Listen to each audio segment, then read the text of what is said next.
Good morning to those of you on the West Coast here from Indianapolis. First day of the NFL Combine, and I've been out and about at the convention center, now back in the hotel room, and I can tell you that it is buzzing regarding Maxx Crosby and Tyler Linderbaum, the Baltimore center here in Indy. So news from this morning, John Spytek, the Raiders general manager, told reporters that he expects Crosby to be with the Raiders this season.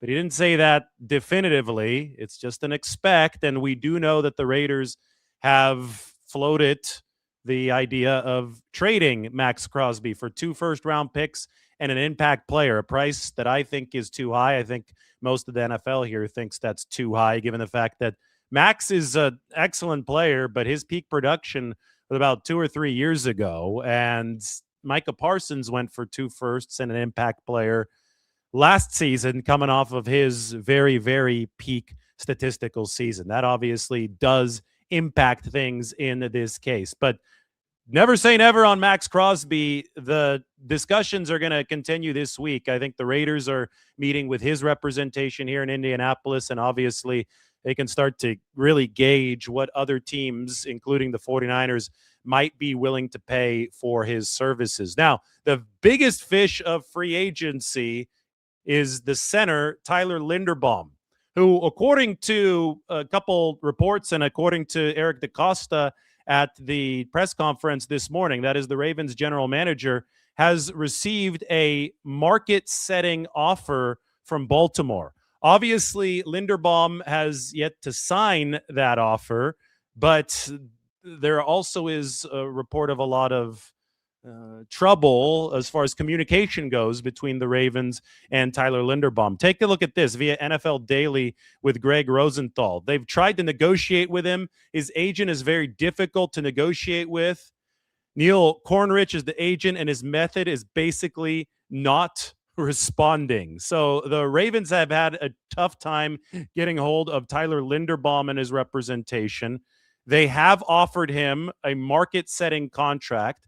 To give you an idea of what that might be, well, this is the top of the center market right now in the NFL. Number 1, Creed Humphrey of the Kansas City Chiefs, $18 million a year. Cam Jurgens of the Eagles at $17 million a year. And Drew Dahlman, son of the former 49er Chris Dahlman, at $14 million a year. He signed with Chicago last offseason.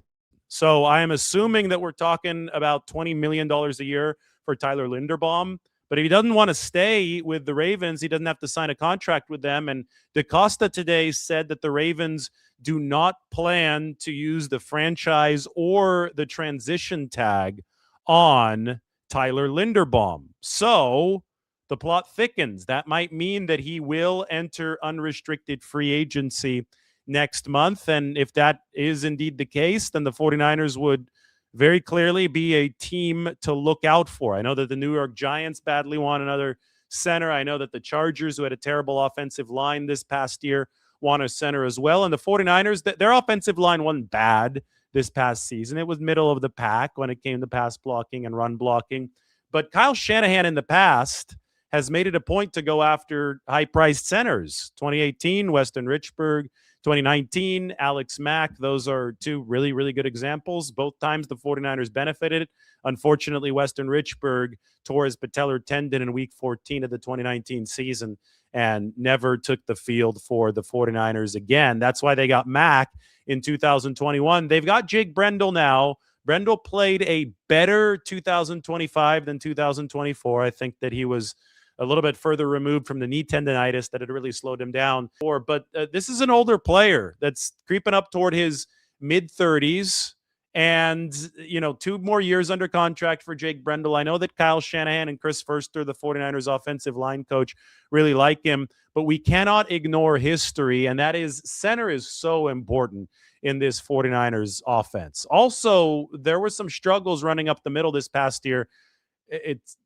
Some will blame it directly on Brendel. I think that the 49ers had some injury issues at both guard positions, and it's hard to really identify what exactly was the root cause. But we have to remember that the 49ers did suffer a couple big injuries at the left guard position. And also Dominic Pooney played hurt maybe for the majority of the season.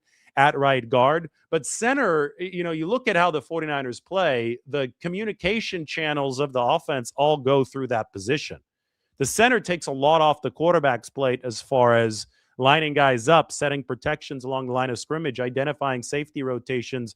I mean, there's a reason why Kyle Shanahan made sure that Alex Mack followed him from Cleveland to Atlanta.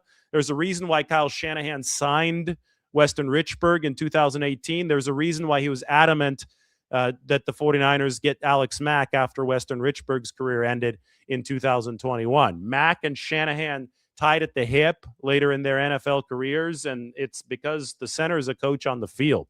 You can go back all the way to the 94 49ers, who got Bart Oates to play the center position and allowed Jesse Sapolo to move and strengthen the offensive line. But Steve Young had camaraderie with his center, who also went to BYU in that 94 season. And the reason I bring it up is because it's the last time that the 49ers won a Super Bowl. So center, super important. Some teams, and it's not as common anymore with the Shanahan systems taking over the league, but some teams rely on the quarterback to set a lot of the protections and do a ton of the work.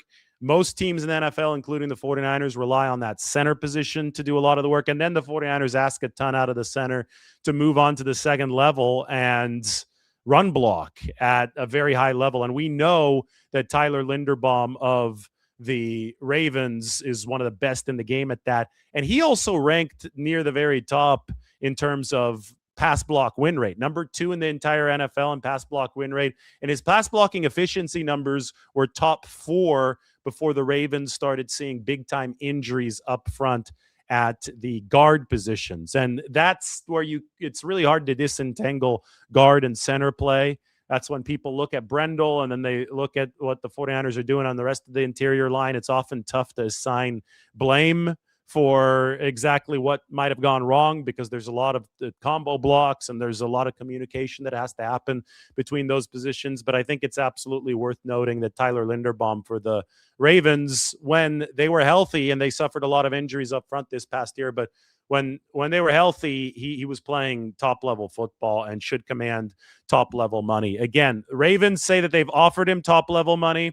That could be 1 year, $18.5 million. Doesn't necessarily have to be the most competitive top-of-the-line offer. But he has a choice, Tyler Linderbaum does, of being able to wait this out until free agency, because the Ravens have said that they are not going to franchise or transition tag Tyler Linderbaum. Today at 5:30, Kyle Shanahan, or actually no Kyle Shanahan, John Lynch. Kyle Shanahan used to come to the to the NFL Combine. No longer. John Lynch, 5:30 Eastern time. That is 2:30 Pacific. So right now we're 3 hours ahead of those of you who are back on the West Coast. We're going to hear from John Lynch himself as he starts to give us the first intel of this 49ers offseason. More news from across the league. Nick Sirianni spoke today. He was asked if A.J. Brown, the wide receiver, is going to be on the team in 2026. I think we're still in a spot where I can't guarantee how anything is going to play out into next season. You can hear a lot of that type of talk from coaches and general managers. But the definitive news this morning is that there will be no franchise or transition tag used on Tyler Linderbaum. We could take a look at the 49ers roster. I'm going to answer some of your questions.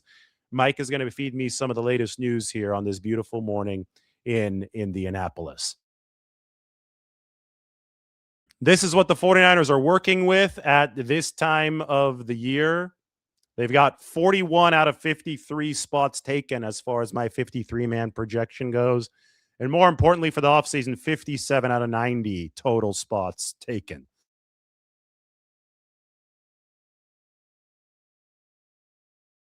So when you look at the total spots, that's what the 49ers have to worry about right now. I've got it on the counter right here. 57 out of 90. That means they've got 33 spots to fill over the course of the rest of this offseason. And I think they would want to have the 90-man completely filled by the time that OTAs roll around. And that is going to be not in March, not in April, but in May, in about 2.5 months. So over the course of the next 2.5 months, You will see the 49ers add about 33 players and then get to work over the practice portion of this offseason. They'll do some of it in free agency. They'll do, I think, some of it via trades. That's why we're talking a lot about Maxx Crosby right now. The Raiders are in an interesting situation because they have changed coaches. They do still have the same GM and John Spytek. Obviously, Tom Brady has taken on a much larger role with the Raiders. It seems as time has progressed, and now Mark Davis is saying that the football operation is totally away from the ownership level. Maxx Crosby is a very good player. Makes sense that the Raiders would want to keep him around, but also it would make sense if the Raiders could flip Maxx Crosby for some valuable draft capital as they try to build a new team with new head coach Clint Kubiak. I think 2 first-round picks and an impact player is rich for Maxx Crosby. I could see the 49ers at number 27 overall, plus a second or a third round pick. I could see that being something that works for Crosby. But the 2 ones plus the impact player, that's a Micah Parsons price, and I think that is too much.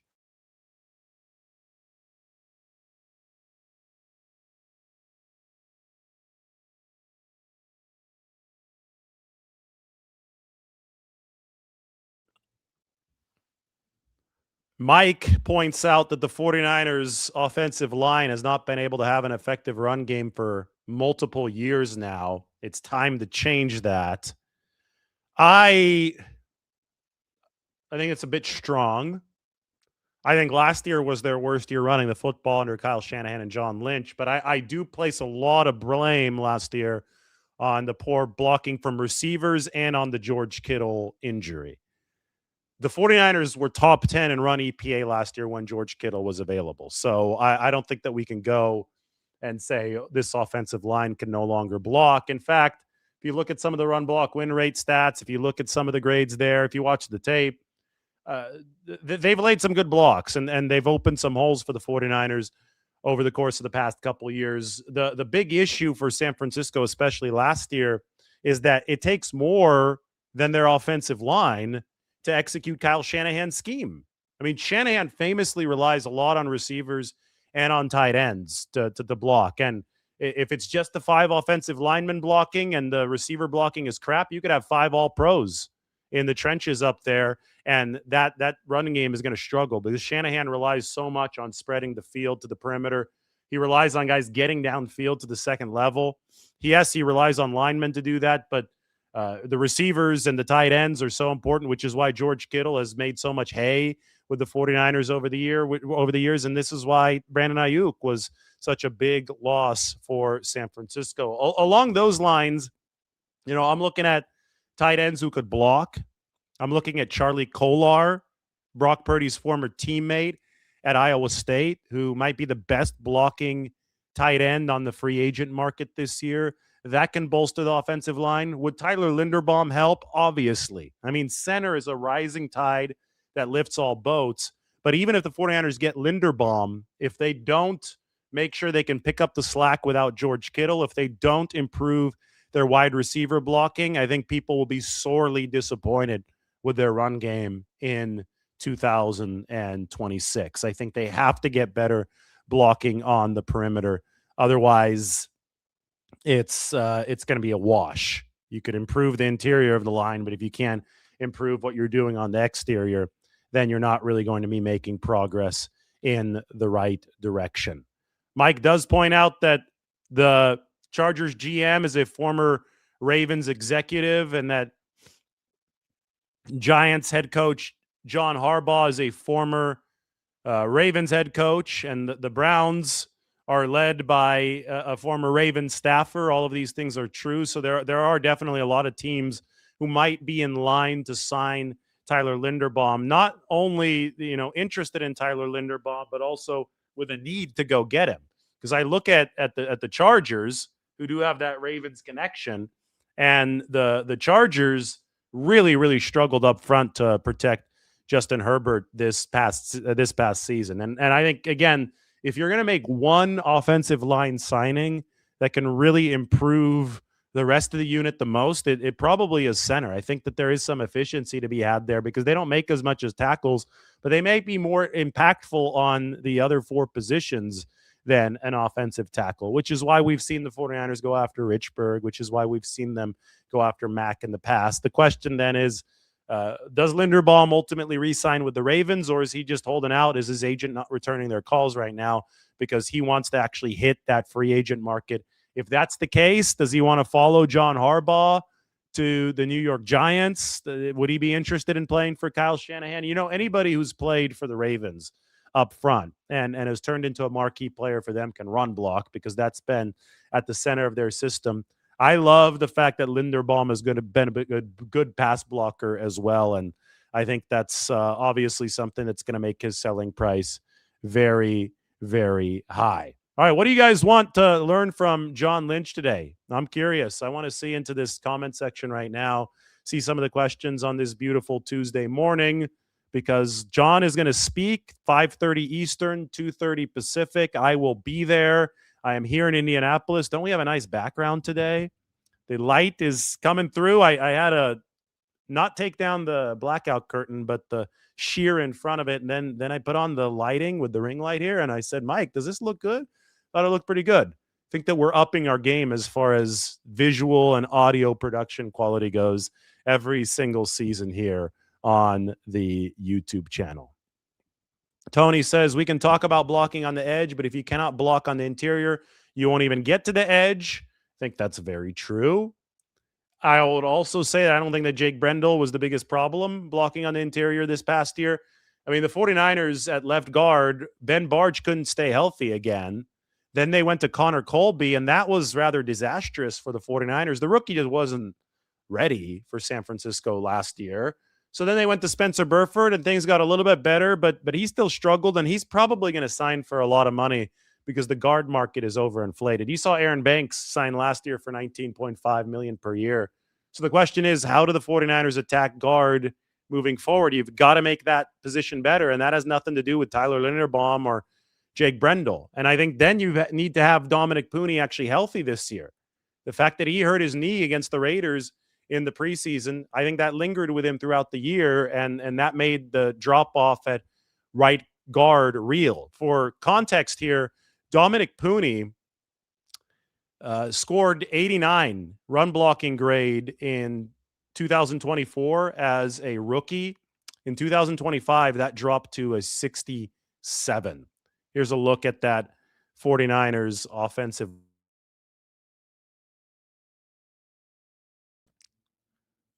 Williams, I've got Colby right now slotted into the first team spot. I'm not sure if the 49ers want that to stand. I think they would love to find a way to make that better and give Connor Colby some more developmental time. Somebody like Isaac Seumalo, who's played both guard and center in his NFL career, could be a sneaky good ad for the 49ers. He's an older player, so he might not be as expensive. 49ers might be able to bring him in for a year. And if they do, then I think somebody like Isaac Seumalo would be able to fit in at that left guard spot and give the 49ers some more developmental time for Connor Colby. They've got Brendel in the middle, and then Dominic Pooney and Colton McKivitz. Right side fairly solidified. I think that you just need Pooney to actually be healthy this time around. Dylan Parham is somebody else to watch as a potential guard signing for the 49ers. Has been with the Raiders throughout the course of his rookie contract. That is set to expire. Dylan Parham could be a player whom the 49ers bring in to bolster that offensive line. As you could see, there's some room here. I'm not even sure that Nick Zakelj is a 53-man roster player. They did re-sign him.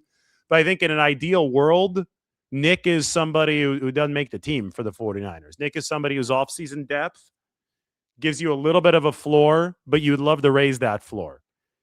And you could raise that floor by signing a Dylan Parham, by maybe signing a Tyler Linderbaum, but more realistically, going after a guy like Isaac Seumalo to improve left guard, because the biggest choke point, the biggest question mark for the 49ers up front right now, if you had to take the field today, would be that left guard position.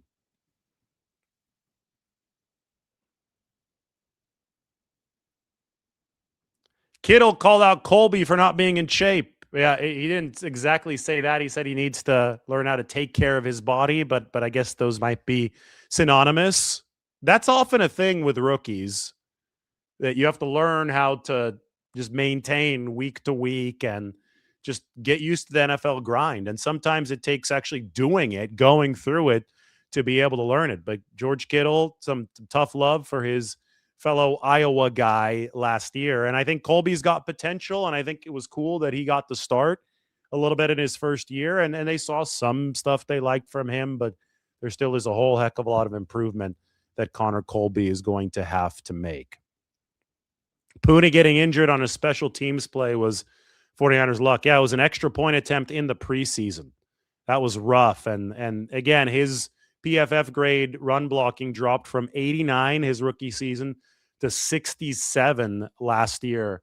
And I don't really blame that on Dominic Pooney. I know that he was playing through some pain, at least at the start of the year. And then you have to figure maybe that extended throughout all of the season. So now he's got some time to rest, and the 49ers need to make sure that something like that doesn't happen again in the preseason. Just some really, really rotten luck.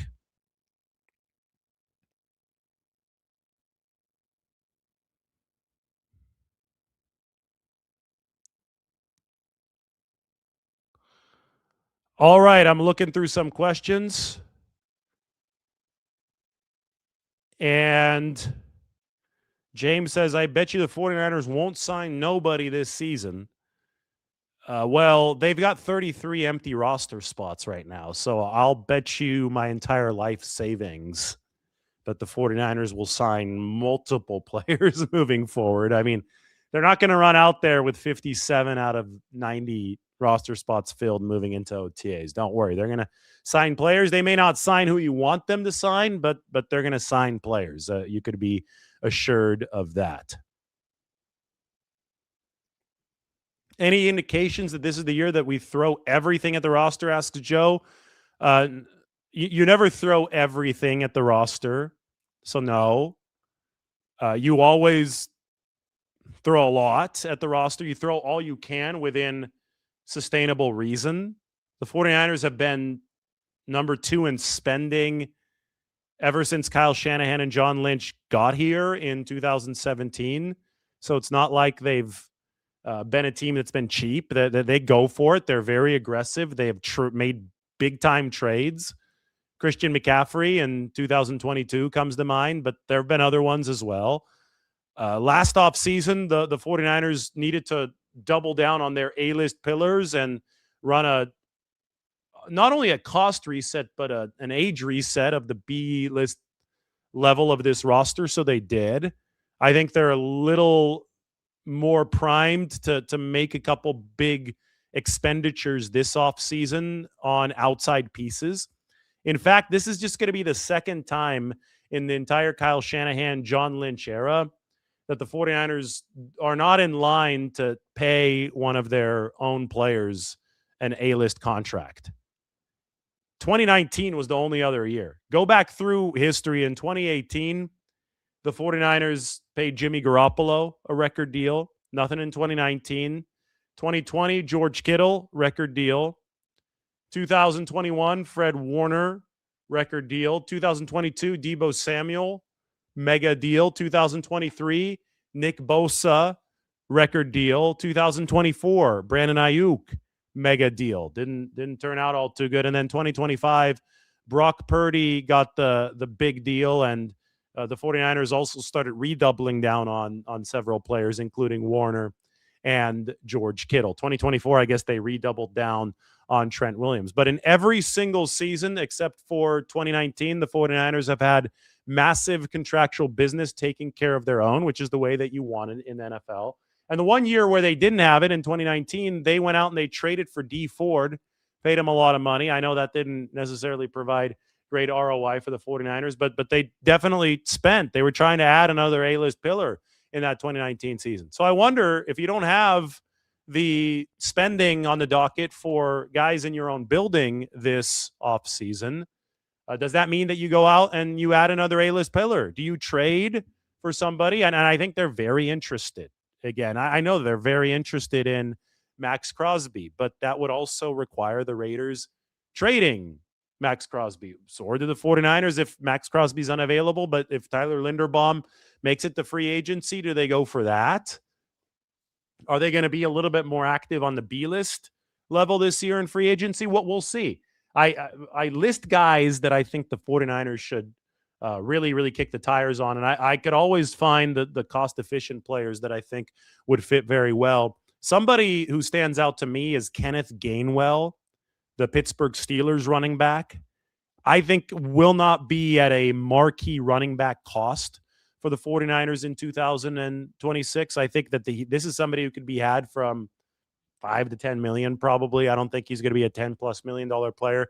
He's one of the best receiving backs that has hit free agency in quite some time. Can you imagine Kenny Gainwell in the 49ers backfield alongside Christian McCaffrey? I mean, I talk so much about the need to get Christian McCaffrey help. And by help, I think the 49ers can take several different avenues. I even wrote about it up on the San Francisco Standard the other day. The 49ers must race to find Christian McCaffrey help before it's too late. Well, you could do it at the receiver position by trying to create some more space with speed, especially. You can do it at tight end because there you're going to get another blocker and another target in the pass game to take some attention away from Christian McCaffrey. But you can also do it in the backfield where you can double up in the backfield with somebody like Kenny Gainwell and Christian McCaffrey. I mean, Gainwell last year playing for the Pittsburgh Steelers, and I know they were throwing short a ton because they didn't want Aaron Rodgers, the senior citizen back there, to get killed. Gainwell caught 73 passes last season. So that's a lot of catches for a receiver. I mean, Christian McCaffrey broke the scales with 103 catches, but a 73, especially for somebody who's split time, didn't even start for Pittsburgh in that backfield. That's legit production. He had 537 rushing yards and 486 receiving yards. This is somebody who's going to be 27 next season, played for the Philadelphia Eagles 4 years, Pittsburgh last season. I really think that Kenny Gainwell could be a money add for the 49ers at that running back position, and it goes just in line with what I've got up on the screen here. The 49ers must race to find Christian McCaffrey, who's sensational, but just had so much volume on his plate. They must race to find him help before it's too late. I really do think that the two-back system can really take the 49ers to the next level. And the back has to be somebody who can catch the ball because you have to be able to run McCaffrey interchangeably in the receiver thought process of this. You have to be able to take him off the field and still maintain the threat of throwing the ball downfield. More here from the Combine. Adam Peters speaking right now on Brandon Aiyuk. He said, I love Brandon the person, but I can't comment on the player because he's under contract with the 49ers. Peters did say that although he cannot comment on Aiyuk since he's under contract with the 49ers, he does believe in second chances. That could just be generic speak, though. Obviously, Adam Peters was not going to go into detail there, but I did think that quote might be of interest to you.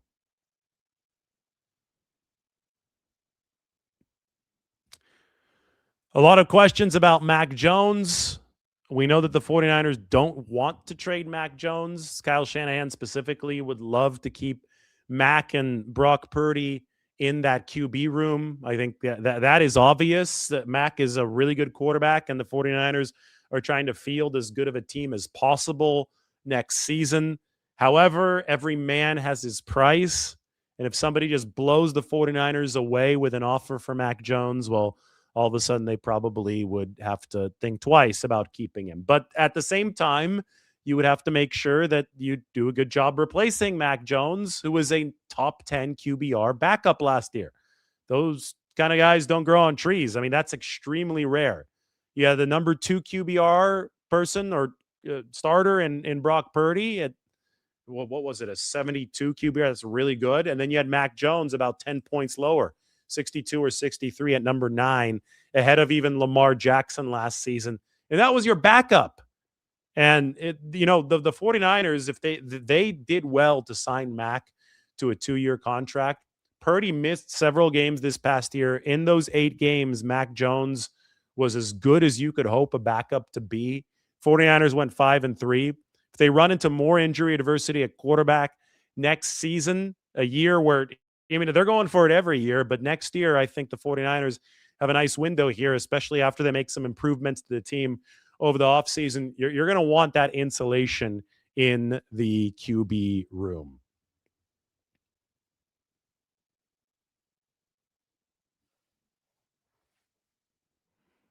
Another player that we should talk about, and I'll ask John Lynch about, is Eddie Pinheiro, the 49ers kicker. We will see if Eddie ultimately hits free agency. I know that the 49ers are trying to retain him and have offered him a contract. Whether or not that contract is lucrative enough for Eddie Pinheiro remains to be seen.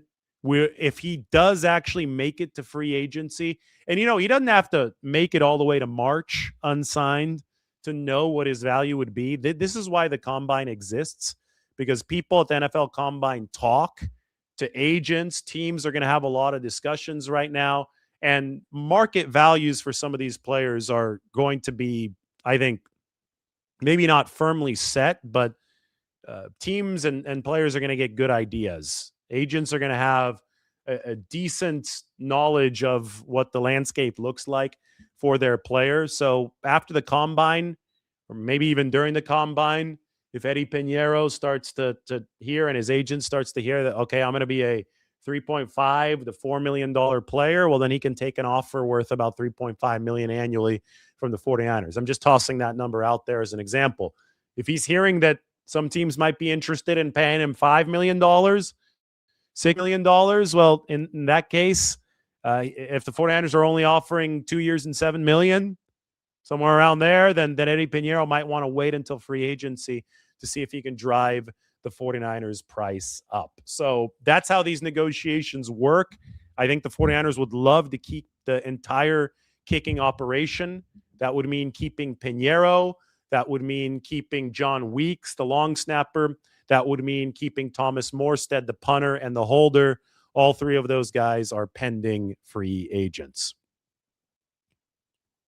Are the 49ers going to get a wide receiver and a tight end in the draft? I think you have to draft a wide receiver. I think it's smart to just replenish that room because you need so many good bodies year in and year out. I think that the tight end free agent class is extremely deep this year, and I think it's well worth it for the 49ers to sign a guy from that class. I think they can find good value. Even Travis Kelce is available this year. I'm not advocating to sign Travis Kelce, although it would break the YouTube channel if they did. We'd get a bunch of Swifties on the 49ers YouTube channel. But I'm just illustrating that there are a lot of veterans that are going to be out there, and probably some that will be willing to take 1-year deals who are toward the end of their careers. And that could work out really, really well for the 49ers because George Kittle is coming off of a torn Achilles, might not be ready for week 1. What you might need is somebody to pick up the slack short term. And then what you could really benefit from is somebody who can pair with George Kittle over the stretch run of the season, moving beyond his return. Imagine George Kittle and Travis Kelce as tight ends 1 and 2 on the 49ers. Now, also, you could think about guys like Isaiah Likely, big target. Think about Brock Purdy and how he's operated with big targets over the course of his career. This goes all the way back to college, where one of his targets was Charlie Kolar, who I just mentioned a few minutes ago. He's going to be a free agent this offseason. 6'6". Charlie Kolar, he's a good blocking tight end, okay? But I think that he's also a big body, and I don't think that Brock Purdy would mind throwing to him. I don't think that Brock Purdy would mind throwing to this guy. That is Mike Evans. That's another big body. That's another 6'5" wide receiver. Purdy puts excellent touch on the football, throws a very catchable ball, tosses some pillows up there for these receivers to go up and get. And that's why he loves throwing the tall receivers. That's why I think the 49ers are going to focus some of their player acquisition efforts on this type of weapon in the pass catching game. And who knows, maybe Mike Evans will be available at a relative discount for the 49ers, given the fact that he was only on the field for about 330 snaps, a career low last season. I shouted out to Mike Evans yesterday, and I think we need to do that again.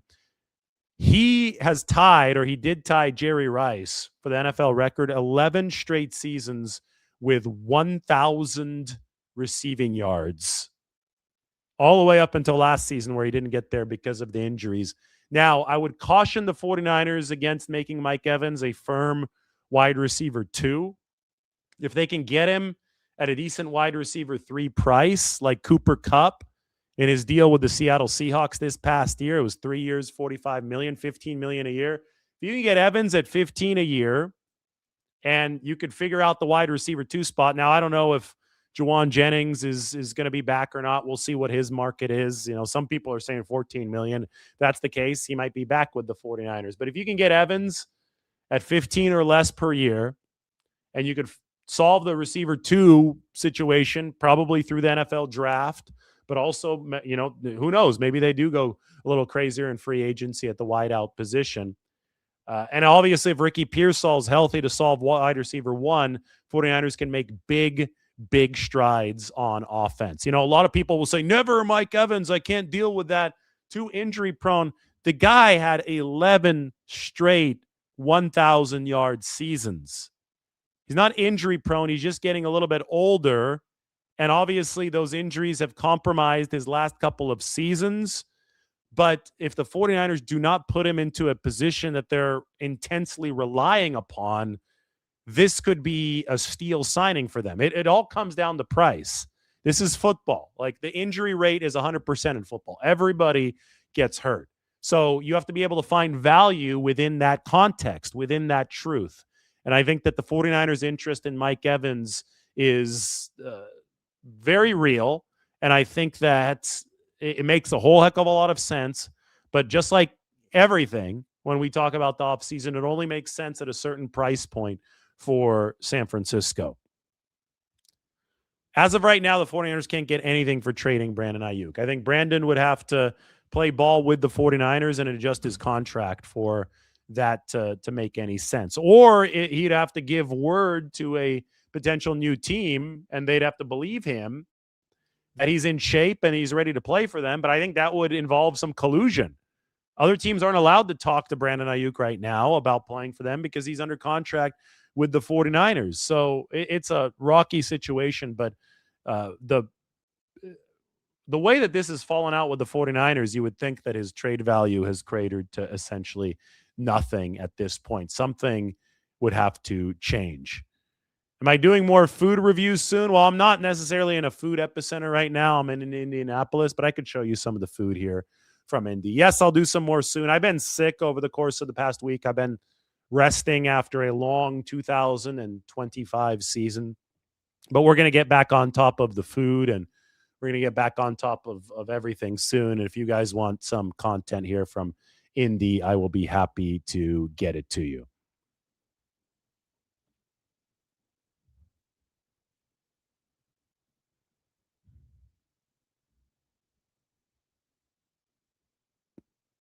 Is Jake Tonjes not a good tight end too? Jake Tonjes is a restricted free agent, so the 49ers should be able to keep him.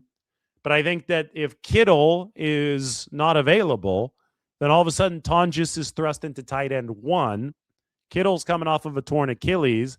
And I think, you know, they signed Luke Farrell this past year. There's obviously room for 3 tight ends to be contributors on this roster. I think the Rams ran a lot of 3 tight end sets last year. I think that's the Seahawks' one big defensive weakness. I think that's a huge reason why the Rams were able to light them up in 2 games on the scoreboard, is because they were able to run 3 tight end sets. They were able to compromise that adaptable Seattle defense with adaptability of their own. So adding another body at tight end on top of re-signing Jake Tonjes, the restricted free agent, on top of returning George Kittle from the Achilles injury, would be good business for the 49ers this offseason.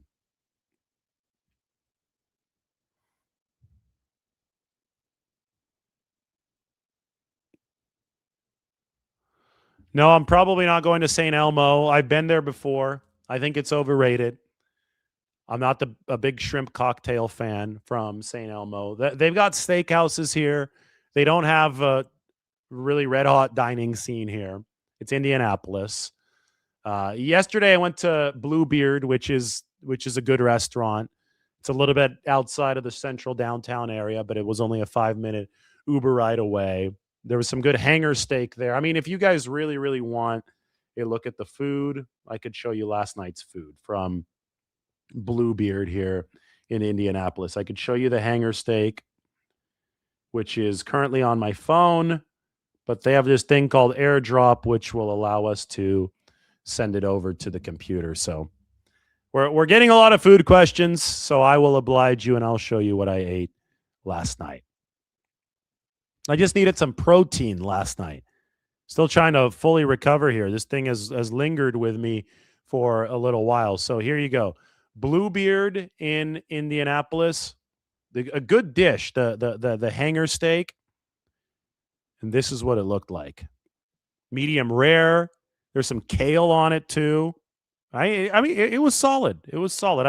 I ate well here last night in Indianapolis, and more than anything, I ate healthy. I fueled myself up here for the big day today at the NFL Combine.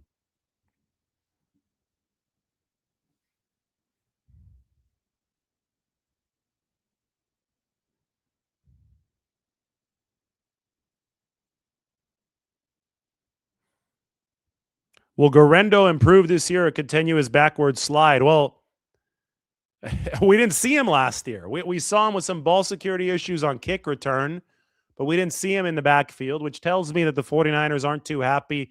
A, they're not comfortable with the ball security, and B, they're probably not too happy with just his natural running back vision. Maybe we'll see Isaac Guerrero transition back to receiver or more of a slot weapon. That's where he was in college before he moved to running back.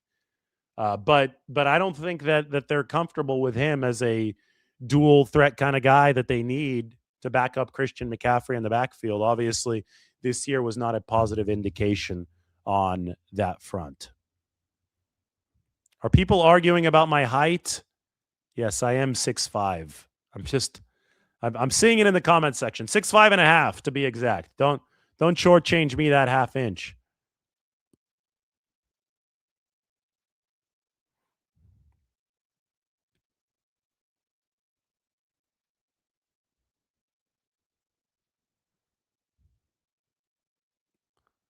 Let's get some good questions in there. How do I recommend somebody getting into swimming as a beginner? I'd recommend starting in warmer water. Don't try to copy me and get right into the San Francisco Bay without a wetsuit in the winter. I think you got to ease into that.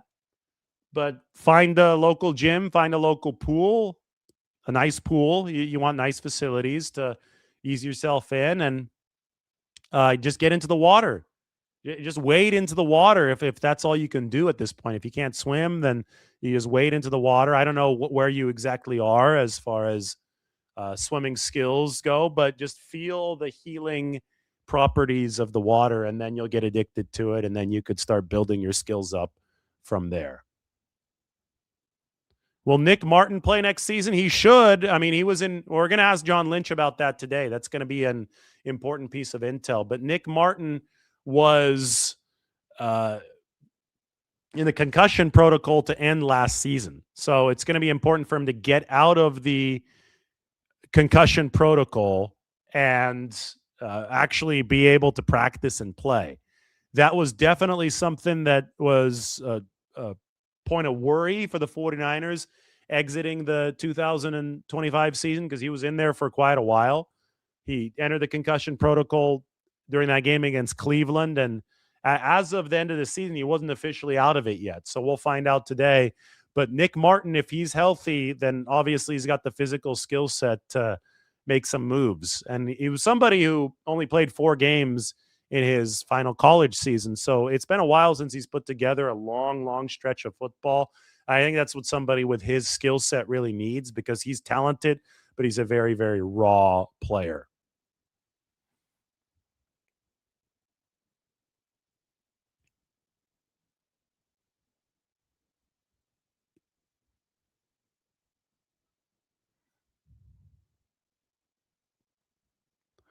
What's holding Watkins back?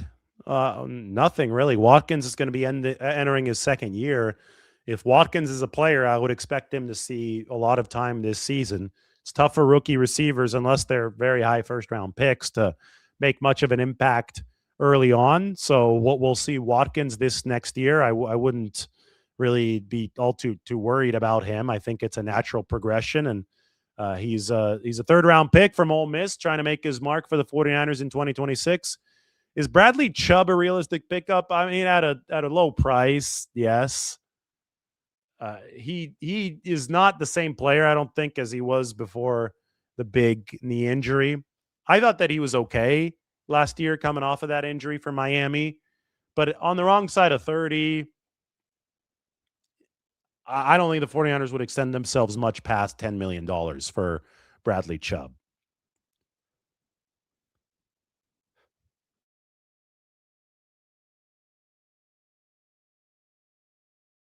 That right there is Mike Evans. I'm wondering what the cost of Mike Evans is going to be. The Bucks are not ruling out tagging Mike Evans, which I think would be really, really stupid on their part. That would not be a smart decision because the franchise tag for wide receivers is $28.8 million. And we're sitting here talking about Mike Evans potentially commanding 20, which probably would be too high for anybody to pay, given the fact that his snap counts have decreased due to injury over the course of the past 4 years. So if we're sitting here saying, will Mike Evans be available for 15, the Cooper Kupp rate, yet there are rumors of the Bucks, so the Bucks are saying that they might franchise tag him for 28, that would be a bad deal for Tampa Bay.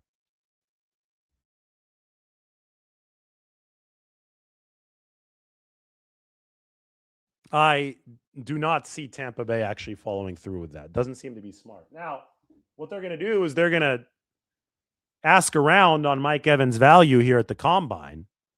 They'll get an idea of what other teams might be willing to pay him.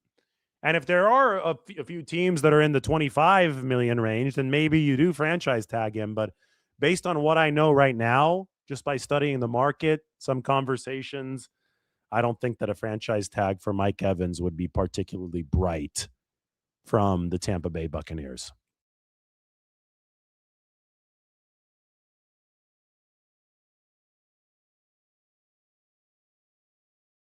Mike has texted me regarding Isaac Guerendo. He said it's make or break for Isaac this year. He's going to be cut if he doesn't deliver well, probably in the offseason. And I would agree with that, especially if the 49ers add somebody like Kenny Gainwell. Well, all of a sudden you've got a dual threat veteran running back who would obviously make the team over an Isaac Guerendo. So make or break offseason for Isaac.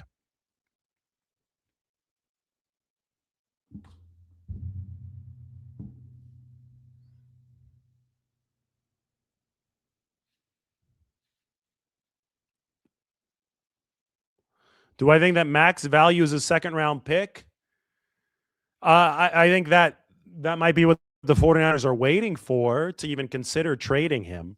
But that's what Alex Smith went for back in 2013. And I think that Mac is going to be a good starter in this league. So at least a 2 from my perspective. And the 49ers, even then, would have to think long and hard about worsening their quarterback room.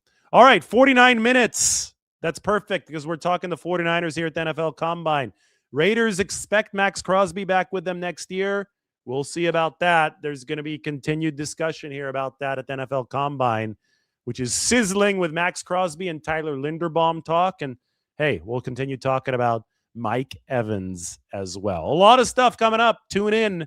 I'll be on KMBR with Greg Papa and then John Lynch, 5:30 Eastern, 2:30 Pacific here from Indianapolis. So hit that subscribe button. If you want me to stream that, let me know. Either way, you're going to see John Lynch here on this channel from the Combine. So you should hit the subscribe button for that right now. All right, everybody take care. Thanks for watching.